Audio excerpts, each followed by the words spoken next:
Žmogaus vidinė stiprybė – tai psichinė ir protinė valios išraiška. Vidinė stiprybė – tai bazė, kurią sudaro esamų ir praeitų gyvenimų patirtis, vidinis įsitikinimas, žinių bagažas bei tikėjimas įgytomis žiniomis. Visumoj vidinė stiprybė – tai jūsų smegenų ir neuronų darbas.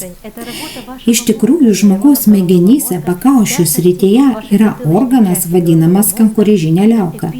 Jei šis organas yra gerai išsivystęs, tai tokio žmogaus valios impulsas bus labai aktyvus, smegenų veikla bus labai gera, o dopamino kiekis bus labai aukštas.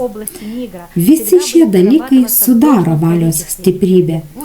Ir žinoma, žmogus šią stiprybę nukreips į gyvenimiškų užduočių gyvendinimą, savo sielos vystymą bei nuoseklią gyvenimo eigą.